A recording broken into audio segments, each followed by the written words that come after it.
নমস্কার দর্শক বন্ধুরা, রেস স্পোর্টসের এক নতুন উপস্থাপনাতে আপনাদের সকলকে স্বাগত জানাচ্ছি।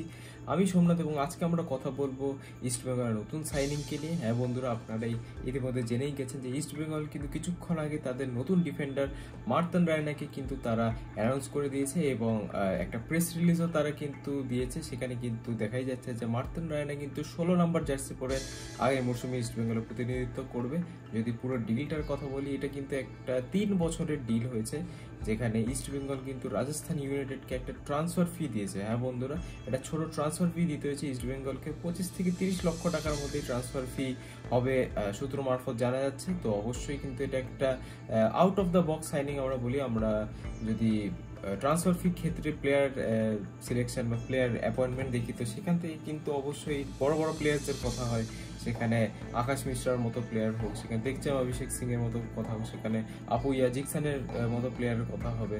কিন্তু এরকম একটা ছোট ট্রান্সফার ফি দিয়ে প্লেয়ার আনাটা কিন্তু অবশ্যই মার্কেটে একটা নতুন জিনিস, এবং বাকি টিমসরাও অবভিয়াসলি এবার থেকে আই লিগ ট্যাপ করতে শুরু করবে। কারণ গত মরশুমে আমি কিন্তু দেখতে পেয়েছি যে ইস্ট বেঙ্গল কিন্তু সেরকমভাবে আই লিগে যেত না, আই লিগ প্লেয়ার্সদেরকে নিজেদের দলে নিত না। কিন্তু এইবার কিন্তু এটার একটা এক্সেপশন হয়েছে। থাংবয় সিংটোর আন্ডারে তারা কিন্তু এখন আই লিগেও ট্যাপ করছে এবং বলতে পারেন যে এই সিজন আই লিগে যে দুটো বেস্ট ডিফেন্ডার ছিল, মার্তন রায়না, নিশ্চল চান্দন, এদের মধ্যে কিন্তু মার্তন রায়না ইস্ট বেঙ্গলে এসছে, তারা নিয়েছে। তো অবশ্যই একটা খুবই ভালো সাইনিং রেসপেক্টিভ পজিশনে মার্তন রায়না যদি কথা বলি। তাছাড়া কিন্তু আরেকটা সাইনিং হতে পারে ইস্ট বেঙ্গলে, হতে পারে কিনা হয়েই গেছে।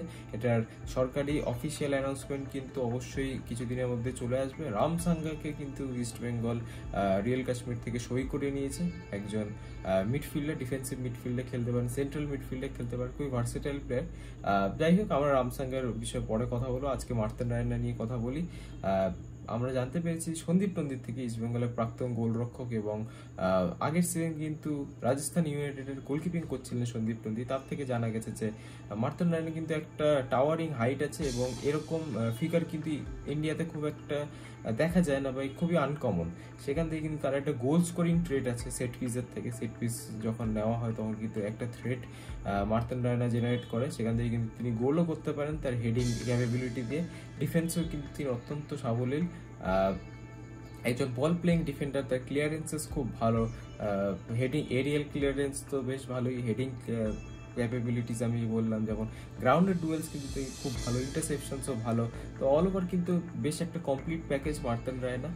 বল প্লেইং ডিফেন্ডার যেই বললাম অমনি কিন্তু এরকম টাইপের ডিফেন্ডার আমরা জানি যে আনোয়ার আলী হোক, আমরা জানি যে চিংলেনসানা সিং হোক, তারা কিন্তু বল প্লেইং ডিফেন্ডার্স এবং নানান পজিশনে কিন্তু তাদেরকে খেলানো যায়। আনোয়ার আলীর ক্ষেত্রে আমরা দেখেছি তাকে কিন্তু সিবি খেলানো হয়েছে, তাকে কিন্তু রাইট ব্যাকে খেলানো হয়েছে, তাকে কিন্তু একটা ডিফেন্সিভ মিডফিল্ডার হিসেবে খেলানো হয়েছে।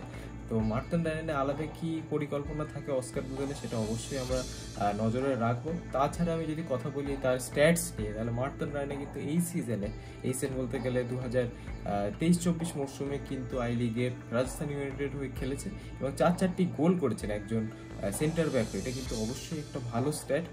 দিল্লি এফসি হোক, শিলং লাজং হোক, এরকম টিমসের এগেনস্টে গোল করেছে, ইন্টারকাশি হোক। তারপরে আমি যদি বেঙ্গালুরু এসসির কথা বলি, এফসি না এসসি স্পোর্টিং ক্লাব বেঙ্গালুরুর কথা বলি, তাদের এগেনস্টে কিন্তু তার গোল আছে। এরকম ক্লাবদের এগেনস্টে অবশ্যই খুবই ভালো প্লেয়ার মার্তন রায়না, আমরা বুঝেই যাচ্ছি। তো সেট পিসে যেখানে ইস্ট বেঙ্গলকে আগের বছর কিছুটা হলেও উইক লেগেছে, সেখানে কিন্তু একটা ভালো অ্যাডিশন।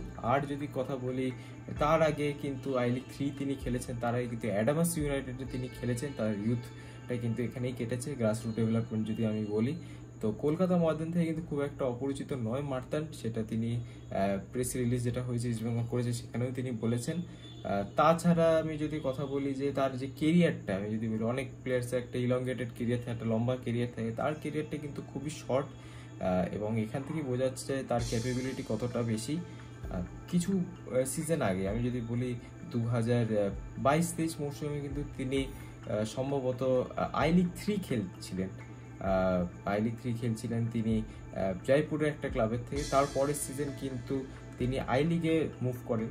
তো আপনারা জানেন যে আই লিগ 3 হচ্ছে একটা 4th টায়ার টুর্নামেন্ট, আর আই লিগ হচ্ছে একটা 2nd টায়ার টুর্নামেন্ট। তারপরে কিন্তু এই বছর তিনি সাইন করছেন ইস্ট বেঙ্গলে, একটা 1st tyre club, ISL club, আমরা সবাই জানি। তো যে কেরিয়ারটা তার একটা শর্ট কেরিয়ার ছিল, সেখানে কিন্তু অনেক কিছু অ্যাচিভ করেছেন। সূত্র মারফত জানা যাচ্ছে কিছু নাকি বিদেশি ক্লাবসের ইন্টারেস্ট আছে মার্তিন রায়নার প্রতি, কিন্তু আমাদের কাছে সেরকম কোনো ক্ল্যারিফিকেশন নেই। অবশ্যই যদি থাকে ইস্ট বেঙ্গল ক্লাব জানিয়ে দেবে সেটা, যদি সেরকম জানে তো আমরা অবশ্যই আপনাদেরকে জানিয়ে দেবো। তো মোটামুটি মার্তিন রায়না নিয়ে আজকে ভিডিওটা ছিল। ভিডিওটা যদি ভালো লাগে তাহলে অবশ্যই লাইক করবেন, চ্যানেলে যদি নতুন হন তাহলে অবশ্যই সাবস্ক্রাইব করবেন। আপনাদের সাথে দেখা হবে পরবর্তী ভিডিওতে। ততদিনে ভালো থাকবেন, সুস্থ থাকবেন এবং নমস্কার।